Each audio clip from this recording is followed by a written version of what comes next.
Good morning, Corporate Health Centre, Sally speaking. They are gross, aren't they? I've not seen one like that before. Okay. And I've looked at a lot of gross tonsils. So what I think we need to do is ask the hospital to see you just to check there's no sign of a clot on the lungs. We haven't really had a working toilet for a while. How have you survived without a toilet? Just buckets. You mentioned that you were feeling really bad yesterday and you got to a stage of worrying about whether you wanted to kill yourself. Well, I've tried it before. You've tried it before.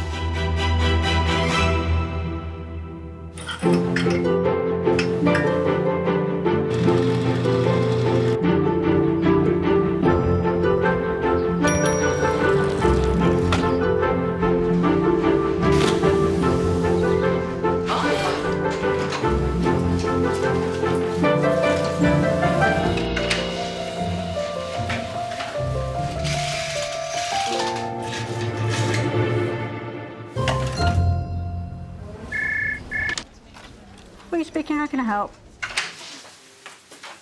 Come on in. Hiya. Yeah, hi. So what's been going on then? Last couple of weeks I've just been getting really bad headaches. Oh dear. And this morning I woke up with a really bad one. Right. This morning. And what's been causing them, do you think? I don't know, but I'm on tablets for... He's got ADHD and he's on concerto, which is on quite a high dose. Right. But at the moment, it's hurting his eyes as well, and underneath his eyes and all down here. Right. Whereabouts in your head are they? Just like, just all over. All over. And, Yeah. And it's been there for 2 weeks on and off, or is it there all the time, or what's it Like, sometimes at school, like, if I'm reading or I'm looking at the board, like, for a lesson, Yeah. it hurts. Or, like, sometimes before football, if I'm hot, or I get them, like, randomly sometimes. Okay, Like, so when it's hot, it's worse. When you're reading, it's worse. yes. It's been on and off in the last 2 Yeah. weeks, and before that?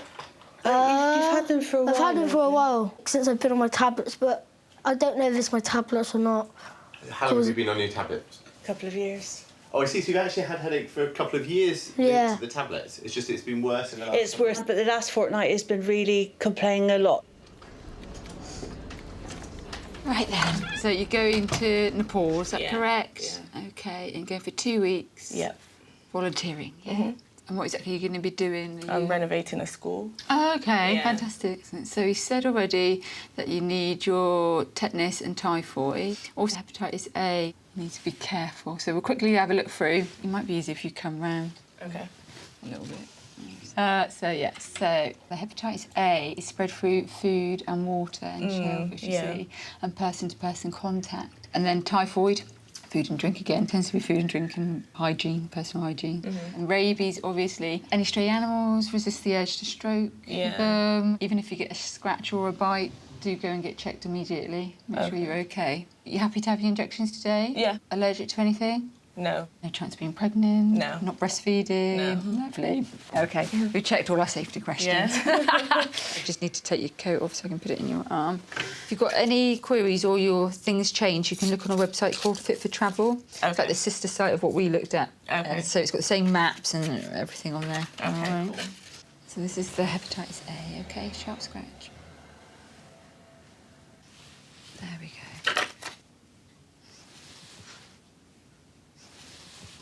Right, sharp scratch. Right, then that's your typhoid. Make sure you're not bleeding. Right, come around the other side, and this will be the triple one. So, a sharp scratch. All done.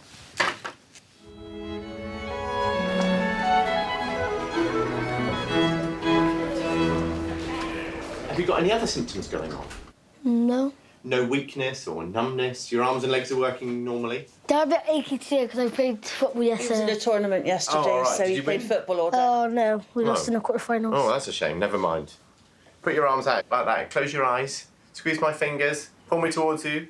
That's it. Well done. Push me away now. You can open your eyes now. Push, push, push, push. That's great. Have a seat. I want you to follow my finger. Just no double vision at all. No. That's good. Can you feel me touching you here? Yep. All feels normal. Open your eyes really wide. Close them really tight. Show me your teeth. Blow your cheeks out. Give me a cough. Shrug your shoulders. Stick your tongue out. That's right. I'm just checking all the nerves to make sure they're all working okay. Right, I'm just going to shine this light in your eyes. Lovely, that all looks nice and normal. You said your vision's okay? I can't really, like, see far, like, I can't... Oh, I see. So it is a bit blurry on far vision. We put it first down to the medication. Yeah, well, of course, those tablets might be the culprit, mightn't they? Yeah. OK, well, I think I want you to have an eye test.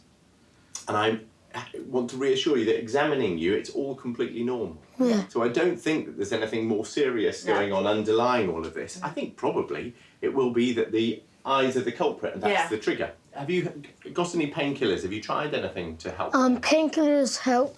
We take paracetamol is usually I give him.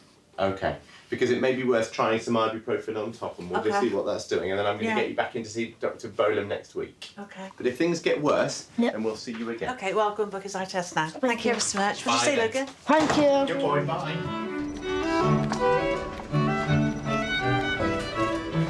Melissa Sargent. Hello, hi there, come on in. How are you? Very good, thanks. Come and have a seat here if that's all right. It's a little bit sort of crammed. Is that all right? What can I do for you?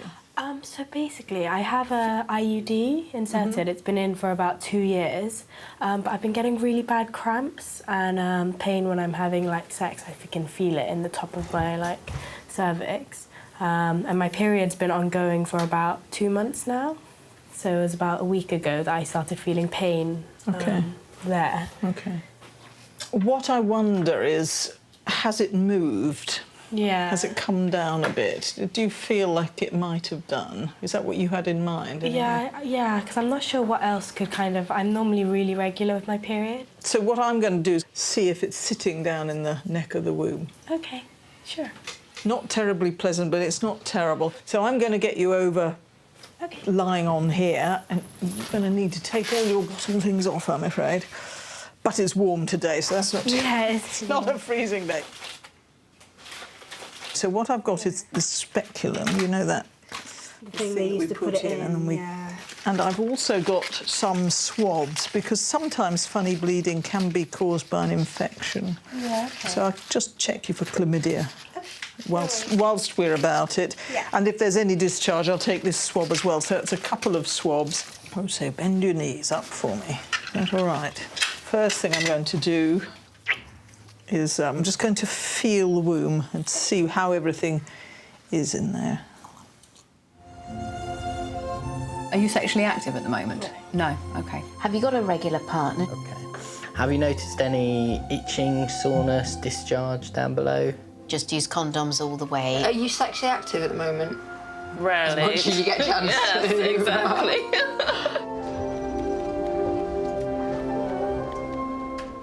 Just relax a bit there, take some deep breaths. That's great, well done.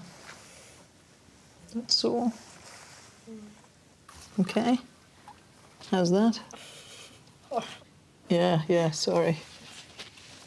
You can get up and... You're all right? Yeah. Very good. If you like to get up and get dressed...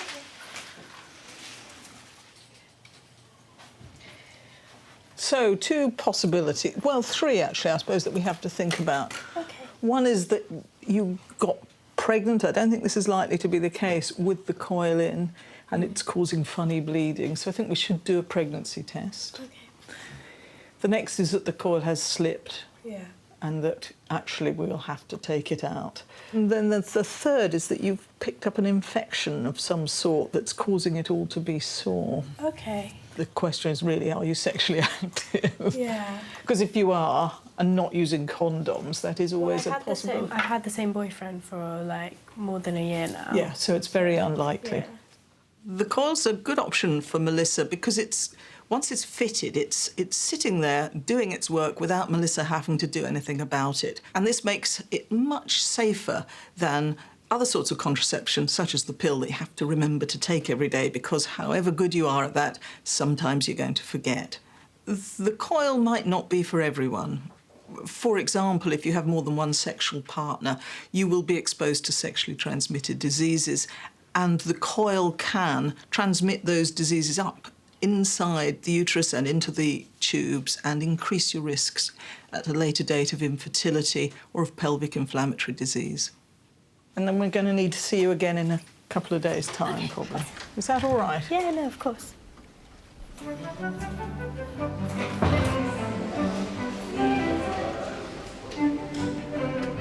Callum Chick, please. Hi, Callum. Hi. Yes, obviously I've seen you before, so I've sort of scooped you out there because I know a bit about what's going on. But we're not really getting on top of this, are we? No. When did this start? How long ago did this all start now? It's been going on probably about 3 weeks ago, maybe. And you had a definite water infection at one point, didn't you? Mm. Yeah? And you had the right antibiotics and you took the full course? Yeah. My mum says she thinks it might be a kidney stone. 2 thoughts about that, OK? The one is you definitely did have a urine infection 2 weeks ago. You had bacteria in your urine, which isn't a stone, OK? Yeah. A kidney stone tends to just give you blood in your urine. I have got blood in your urine, but you've also got white blood cells and you did have bugs, bacteria, OK? So the question for now is whether we treat you with antibiotics, whether you start them now or whether you want to wait and see what your symptoms do and wait for the result. I could wait till Monday, just maybe take paracetamol. I mean, I could give you the prescription in case it gets really bad over the weekend, but you don't take them unless it gets really bad. I think it might be better. I think what we might do, get you to have a scan of your kidneys, just to make sure that there's no underlying problem causing you to get recurrent infection. We haven't really had a working toilet for a while, like a month. You haven't had a working toilet? Have you survived without a toilet? Just buckets. Buckets? Yeah, just have to get the water and flush it. Oh, I see. Oh, I see. So you're peeing and pooing in the toilet? We only just got it fixed like a couple of days ago. That's all right. No, so it's not unsanitary. No, that's not unsanitary. No, that's all right. That's OK. It's only the flush that's not well. I thought you were going in the garden or something. No. I know. OK, so just keep that and don't use it unless your symptoms get worse. Yeah? Thank you. OK. All right, any questions you want to ask me? Just maybe cutting on my drinking. How would I cut down on my drinking? Do you want to come back down and sit down for a minute? How much are you drinking? I drink a lot, but I'm not drinking like 2 bottles of wine a night or something. It's just like, the most I think is probably about 24, but that was about over like 4 days, 5 days. So. 24 what? Pints. Pints of what? Beer. Pints of beer. So you drink beer, that's pretty much all you drink. You don't drink wine or spirits? No, like, if I go out in town or whatever, I will, but I hardly go into town. It's just to the pub. OK. So in a typical week, how many nights do you go to the pub? I go on Wednesday, I'm going out tonight, and then probably end up going maybe Saturday or Sunday. So sort of 3 or 4 nights a week in the pub? Yeah. Is that right? Yeah. And how many pints? 2 or 3. 2 or 3 pints? On a... 3 or 4 times a week? Yeah. Healthy drinking is a really important part of our social fabric, and people need to enjoy alcohol, but enjoy it responsibly. If a teenager gets into the habit of drinking heavily, if they continue this into their older adulthood, this will lead to problems with their general health. So people need to think about their drinking habits and try and establish good drinking habits from early on. So that's 6 units. 6 also, so that's 24. So you are drinking more than the recommended amount at your basic, OK? Is it causing you any problems? Do you feel terrible in the mornings? Do you feel guilty about it? No violence between you and your girlfriend or anything like that? Do you think it's a problem? Now I am, but before I didn't. If you're recognising it as a problem, it's, from what I'm hearing from you, you can cut down. It's not out of control. You have some nights off. You have several nights off a week. I can cut down. It's just like things like parties and going to see my granddad. Why don't you try and go to the pub slightly often? Why don't you talk to your granddad about him having something else in that isn't beer? Yeah, you go to your granddad and have a cup of tea? Sort of strategies like that, isn't it? Or just having shandies, or is that too... No, I can drink shandies. Yeah? Well, if you drink shandies, you halve your intake. OK. All right? I could do that. Is that all right? Yeah, that's fine. You come back and talk to me again if you want to. OK, or Dr. Graham. OK? Is that OK? Yeah. There is services that we can offer to help you, but I'm not sure you need that right now. OK. OK? Yeah. Is that OK with you? Yeah. Yeah. OK, thank you. All right.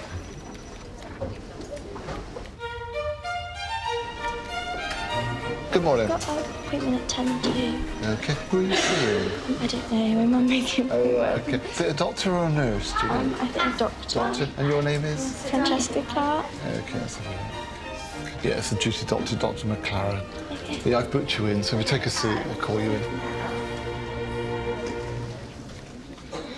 Come in, have a seat. Thank you. What's been happening? So I was just taking a drink and I felt it was like a bit weird when I swallowed. Today? No, this was a few days ago, but I only managed to get here today because I had to go down to Plymouth to take an exam. Okay. But it's just really swollen. Okay. And gross. So 3 days ago, sore throat, swollen. Yeah. And gross. Yeah. Okay. How do you feel? Do you feel today? Do you feel like you got a fever at all? I don't think I have a fever. I just. Are these from this summer? No, they're from last summer. I've been really boring this year. You and me both. I've not done much. 37.5. I'm just going to Spain tomorrow or Oh, yeah? tonight. Yeah. Nice. So the rest of my family are already there. Okay, head back on that. Oh, yeah. Yeah, they are gross, aren't they? I think you might have a bit of an abscess going on there. It looks like it's possibly. I'm going to get the doctor to come and look at that because I've not seen one like that before. Okay. And I've looked at a lot of gross tonsils. Yeah. Just going to ask Dr. Cordell to come and have a look. So I've been documenting it. So that's it, like, last night. Oh, right, when it okay. started. Let me try and take a photo again for you. Yeah. I'm on pen touch and you've got another one. Especially if you're going away tomorrow. Deep breath in. Yes, you can't really see it very well, but it's this bit here that I'm worried like about. poking out the back. Hi, Lizzie. Sorry, I get you've been trying to get hold of me. That's all right. Okay, I just want you to look at this tonsil because I was just saying, I've looked at a million tonsils and I know what a bad one looks like, but I've not actually ever seen one that looks like this. To me, it looks like it's sort of like burst open or something. Okie doke. Doesn't look quite right. The only reason she's here is because she's going on holiday tomorrow to meet her parents in Spain, so that's why she's here. It does look horrible, doesn't it? So we need to swab that. Okay. Okay. You get that appearance with bacterial tonsillitis. You can get that appearance with glandular fever, actually, but It's a bit swollen there. Not sore, is but not too sore. Yeah, you have got a gland up there, haven't you? And then let's have you. Deep breath in. Wait for Lizzie to finish. You are so good at this. Oh, my neck. Brilliant, actually. Oh, I just smell them. Yeah, it that's does. good with you, isn't it? Yeah. So, of course, penicillin, and then because you have got quite a big gland up here, actually, book an appointment to see us once you're back, and we'll just check that that's going down and your tonsils are looking lovely rather than manky. Okay. Is that all right? Does that Yeah, make that's sense? fine, thank you happy you. with that? Yeah, that's great. Super. Can I go? Yeah. In the middle of a cup of tea when you called me out urgently. So I'm going to return to my cup of tea. Okay. Okay, have a good holiday. Thank you very much. Okay, so I just need to get this signed. So if you have a seat in the waiting room, and I'll pass this back out to you. Have a good holiday. Thank you. Bye. This morning, can I help? Do you know who you're seeing? Dr. Barnett. Dr. Barnett. And your name is? Asley Williams. So it's the 15th of June. What is it today? It's the 7th. Okay. Or is it the 8th? No, it's the 8th today. The 8th. So it's the same time, but next week? Next week, next Okay. Thursday. Cool. Thank you. We'll see you then. Come on in. Hi. Hi. Who have you brought with you? My old dear. All right. Lovely way to be. Yeah. Hiya. Hello. So what's been going on then? I just don't feel like myself. I feel like doing some stupid things. Stupid things? I feel depressed, sort of thing. Like, I don't feel normal. And it's been affecting everyone in the house. And yeah, I just need help, basically. Yeah, I'm sure. Tell me a little bit more. Okay, so I don't know what to say.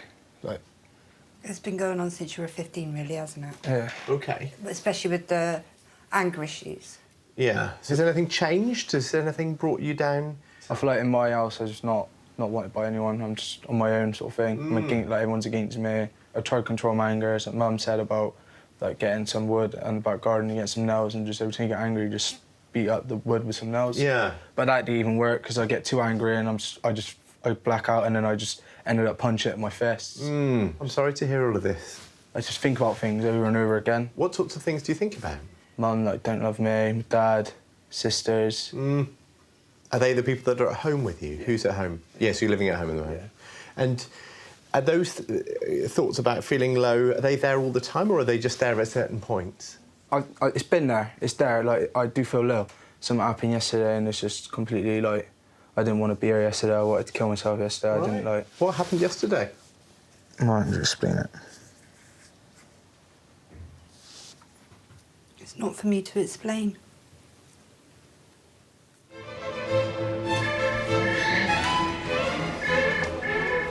Do you get a lot of stress and anxiety? Yeah. What sorts of things set that up? Just school, life. How do you feel about that? Just down, just always want to be alone.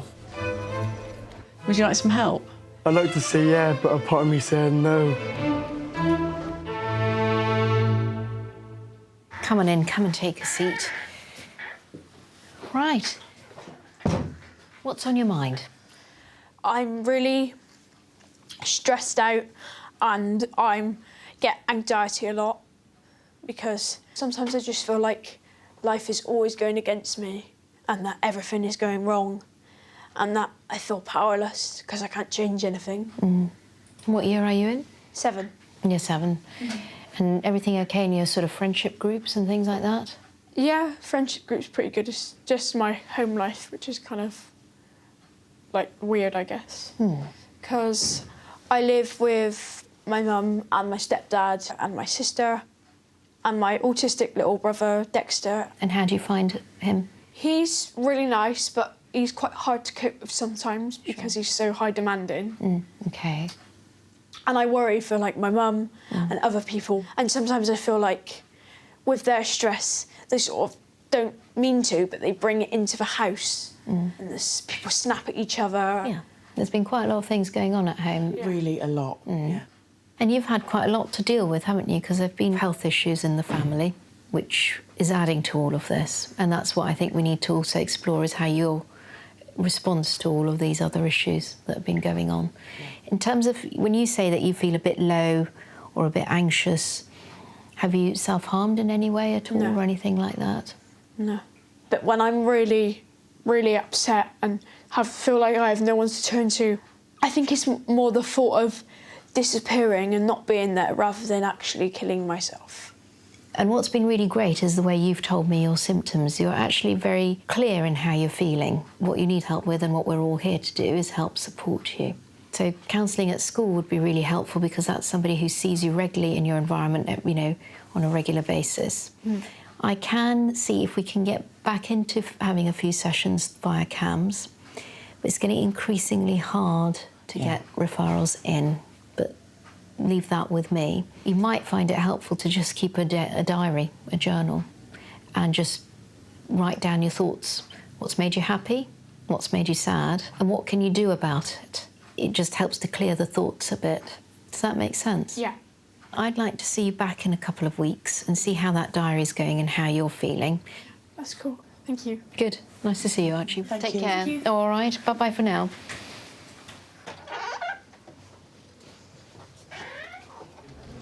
Okay. I thought that went good.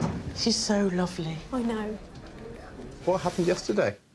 Yesterday, we had a major row. I'm sorry that it's upsetting. Would you like a tissue? Yeah.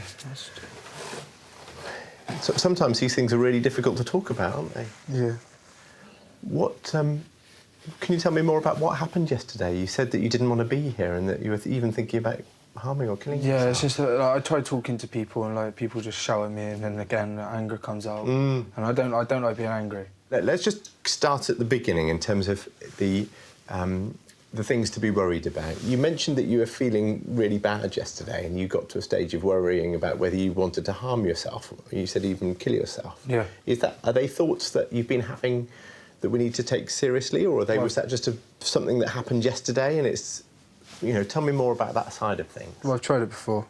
You've tried it before? I've tried overdosing, but obviously I've took so many and I've just eventually got drowsy and just dozed off. Right. So I just fell asleep, so I couldn't, like... When was that? Oh, it was a couple of months, like a year ago, 2 years ago. Something like that, yeah. But you didn't talk to anybody about that? It's the first time I spoke to someone about everything. And then, do you think that is that at risk of happening again? If I get too low, then yeah. If you got to that stage and you were making plans or you were actively wanting to die, then that becomes an emergency that you need to talk to the crisis team for, and there's a special number that you can talk to get hold of the emergency mental health team. OK. I'm right in thinking that that's not what's needed now, though? It's not got that far. No. It's not got to the point where I'm like... Sure. Suicide is the biggest killer of people under the age of 35, and men are 3 times more likely to kill themselves. I think for all of us, it's a normal part of being a human being to wonder what we're doing here and to have existentialist ideas that mean that sometimes we wish we weren't. Of course, sometimes those feelings can spill over into being more serious suicidal thoughts. And if they do occur and are more deep-seated and pervasive, then it's really important that people go and see their doctor to start the ball rolling to get the support that they need. The crisis team, as I say, is the first number that I'm going to give you, and that's for if you get to a stage where you get that bad again. And there's also the Samaritans. I don't know if you've heard of them. Yeah, I have. They're a professional talking service. They're for people who are feeling so alone that they need to talk to somebody, and that's what they're there for, 24 hours a day. OK, so there's always options of people to talk to. Yeah. And as long as you're able to do that, then that is going to make me feel safe about letting you go home at this point. Okay. Is that OK, from that emergency side of things? I'm going to give you some information about some counselling services that includes anger management courses and some CBT, which is about looking at new ways of thinking to try and help you move forwards with some of these issues. The most important thing is if you're feeling worried or you feel like you're not being safe, then please do something about it and talk to your mum about it, because obviously she's heard all this stuff and is going to be there to support you with this, and we'll move things forward step by step, all right? Yeah. Cheers, then. Thank you very much. Nice to see you. OK, nice to see you. Take care. All right, any problems, you just let us back. know. That's fine, I'll sort it out in a minute. Hello, can I help? I cut my finger last night, and I wondered if it's more of a doctor's job or maybe a small hospital job. Can do stitches here. Do you think it needs stitches?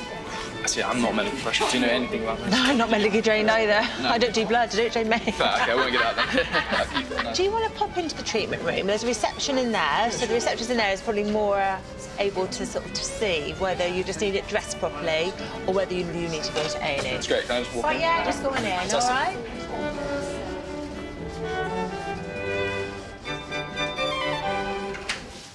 Come on in, have a seat. How are you doing? I'm OK, yeah.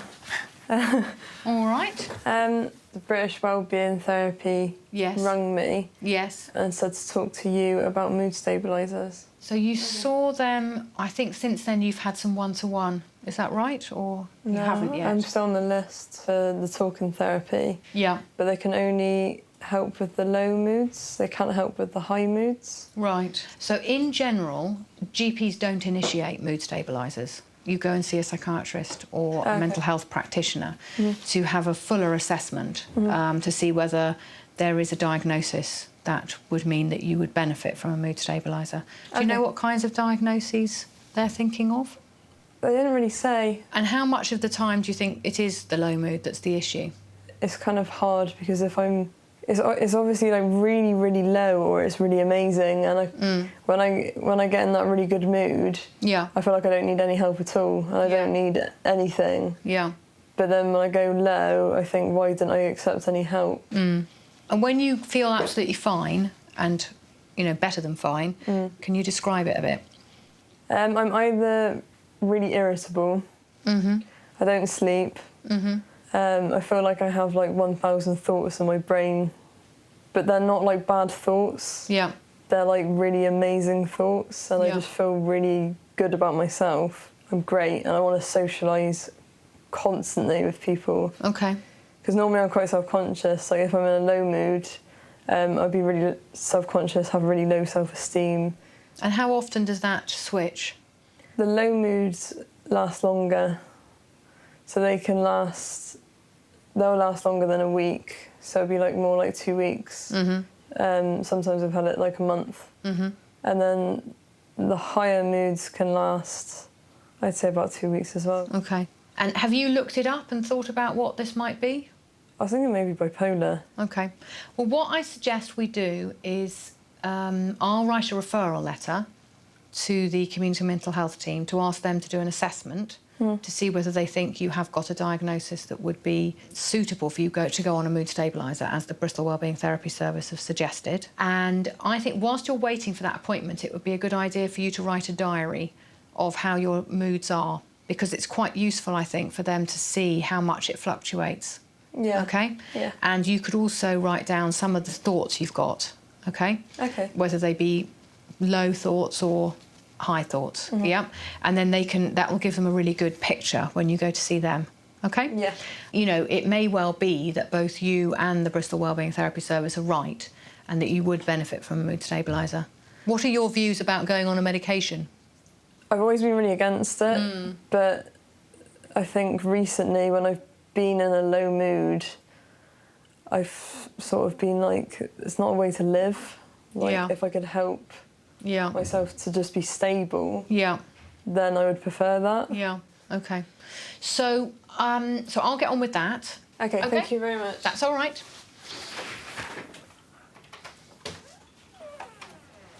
Bye-bye now. Bye.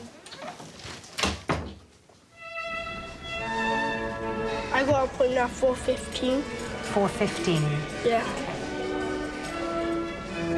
Oh my God, that's actually hilarious.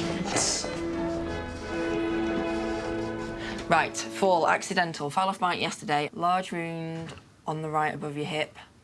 Right, let's have a look at your back then. So it's your back that she was worried about. Well, yeah, because it's quite... Nice little what they call a screech in Bristol. Yeah. Have her stand up, come over here for me. I just didn't know what to do with it, because I thought, well, we kept it open yesterday, then it's got a bit of grit, a little bit of grit in there, hasn't it? Okay, so we need to put some dressings on that. So it's just this one that needs dressing, no others anywhere? No, just that. Okay, so what were you doing? On a bike. What kind of bike? BMX. It just broke. It broke? Yeah. Yeah, well, we think, no, it's a genuine... So you didn't fall off it? Well, I fell after it. Yeah, the brake jammed and he went flying over there. Right, I'm gonna have a lie on here for me. Just lie on your left side. Don't worry, I have to do the same. There we go. Right, I'm just gonna give it a clean. Lean right over for me. Lean right over, that's it. You all right? Yeah. So, tell me why you should wear a helmet. So I don't hit my head. Things like this are easy to fix. Broken arms are easy to fix. Broken heads aren't easy to fix. And your head is actually surprisingly delicate. Right, that looks pretty clean now, actually.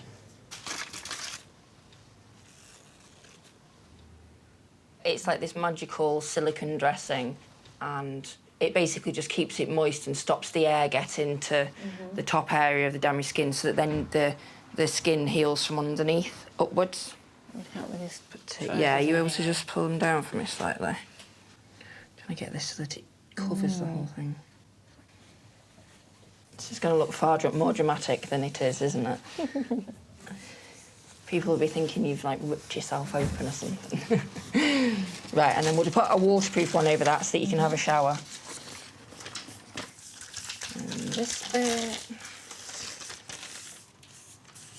Keep an eye on this patch here. So this should stay looking relatively clean. If you start feeling unwell in any way, or it starts feeling hot or anything like that, any signs of infection, come back straight away, don't wait.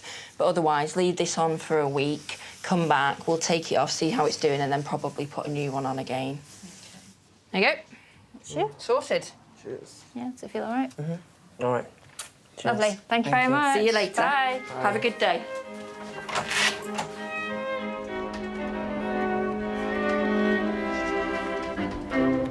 Hi, have a seat. Hi. Right, what can I do for you? Basically, I flew home this morning from Spain. Right. I come in about 12, and all I can remember was I stood up and I completely blacked out, and my mum said I, like, collapsed on the floor, smashed my head on the patio thing, and I don't remember falling. I just remember, like, waking up, like, 2 minutes after, and she was like, am I all right? Okay. So that was 12 lunchtime today?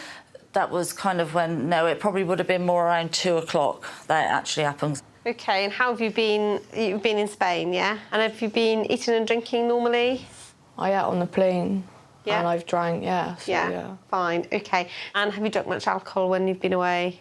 I drank about 3 nights in the 12 days, not like every day or nothing like Right. Okay. And did you have much last night? I didn't drink last night. No. Okay. Have you used any drugs or anything? No. Okay. Fine. Can we have a little look at you? Is that okay? So I'll just check your temperature.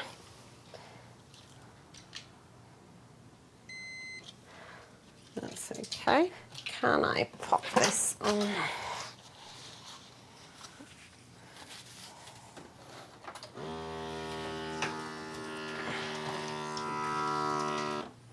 While that's going up, I'll have a little listen to your heart and your chest, if that's okay. I feel like my heart's beating really fast as well. Do you? Okay. Let's have a little feel of your pulse. Okay, it's beating a bit fast, actually. And how long's that been for? Since I dropped. Right. Just have a little listen to your heart. Okay. What I'd like to do is get you to stand up, wait a minute, and then repeat your blood pressure with you standing, if that's okay. All right, so if you stand up.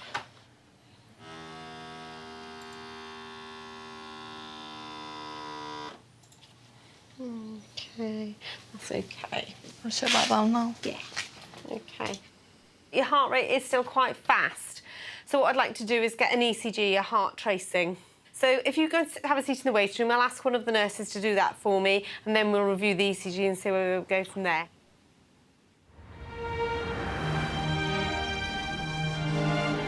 Really Please strict do film. not make or receive phone. Good morning, Corporate Health Centre. Sally speaking. Hello, can I help? Good morning, Corporate Health Centre. Good morning. Right. Cook now. Cook now. I think the phones have gone down. Can you check? Mike, I'm just in the doctor's surgery. Because there's loads of pus in it, Pat. It's massive. I'm going to get called into the doctors any minute now. It needs to just get squirted out and that's it. Oh, we should be back. Wonderful. I'm Dr. Jewell. Hello. Hi, nice to meet you. What can I do for you? During December, I had a really bad acne, so doctors prescribed me with a solution, and I've run out, so basically I needed more. Okay. Did it work? Does it do the trick? Yeah.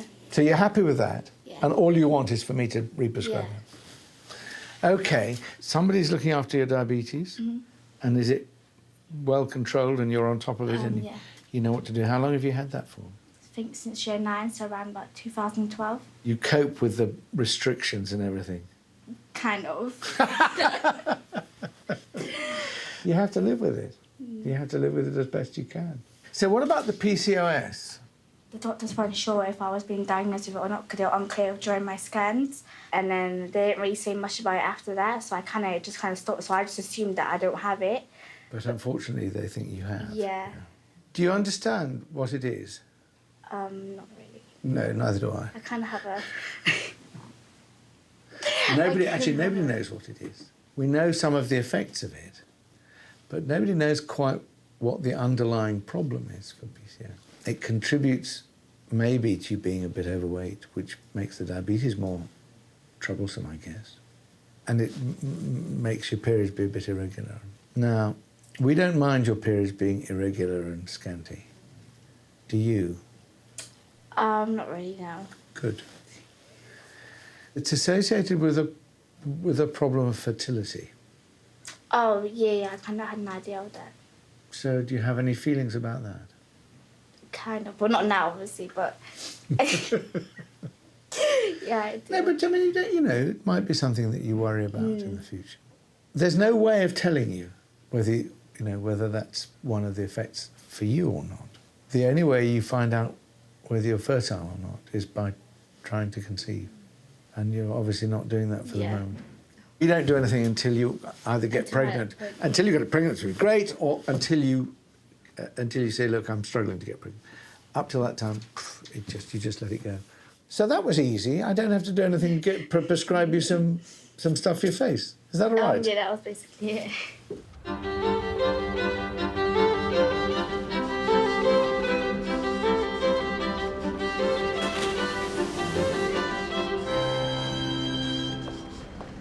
Okay, how are you feeling now? Still the same. Does it still feel the same? Let's just see what your oxygen levels are as well. Your ECG looks okay. It's a little bit fast, but not as fast as it was. And are you normally quite fit and active? Do you do any sports at all? No, not really, but I do like weights and that. Right. I think the most likely cause is a faint, to be honest. Okay. But I would have thought you should have recovered by now, okay, because we're about 4 or 5 hours later. So I'm a little bit concerned because you've had a flight and you feel unwell with it and your heart is racing. Okay. So what I think we need to do is ask the hospital to see you just to check there's no sign of a clot on the lungs. I think it's unlikely, but I don't want to miss it. So if you make your way to ward 31B, they'll assess you further, okay, and just to be absolutely sure there's no clot there. Right, okay. Thank you. All right. Thank you. Okay, no problem. Bye-bye.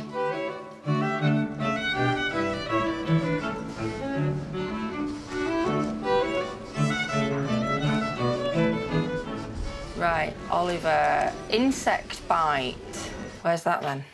On the side of my leg. This looks serious. When did this happen? It happened a couple of days ago. Right, where were you? Ooh. I can't remember. So when did you notice it? When you were at home later? Yeah, when we got back from Greece. Ah, you've been on holiday? Can we put you on that bed there and then I can have a proper look at it? So look, so is it painful? Yeah, stings. So what's all this dry patch around here? Is this just crust from where it's been weeping a bit? Yeah, probably. Okay, let me get some gloves. It's a bit hard, isn't it? So it doesn't look infected at all. It's quite a nasty reaction. I think we just need to put a good dressing on that and just let it heal. Have you been scratching at it? I was scratching it a little bit and then I stopped because it started stinging. Yeah. If you scratch it and break the skin, then you get bacteria in from all underneath your fingers into the skin and you can end up with a nasty swelling all the way up your leg, and that's what we call cellulitis, and then you end up having to have antibiotics for that. Just give it a clean. What you want to keep an eye out for is if it starts spreading really far down, or if you start getting lines tracking up his leg or anything like that. If it starts getting really hot or his leg's actually swollen. Sorry. Have a look at it on Friday yourself. And if it looks pretty much the same, just change the dressing. I'll give you a couple. Just change the dressing, and then either way, I would come back on Monday and see the nurses just to get it properly checked. So this is bright yellow, so you might see this coming through the dressing, so don't worry too much. If this does start irritating him for any reason, just take it straight off and just pop the plain dry dressing on. There we go. So you need to keep it clean and dry. So don't go jumping in the bath or in the shower with this, all right? So if you need to have a shower or a bath, you're going to have to do it like that. Do your leg out the bath, all right? Some Calpol if it's sore. If it's hot, swollen, painful, outside of that dressing, bring him straight back. Thank you. You're welcome. I'll see you later. Bye.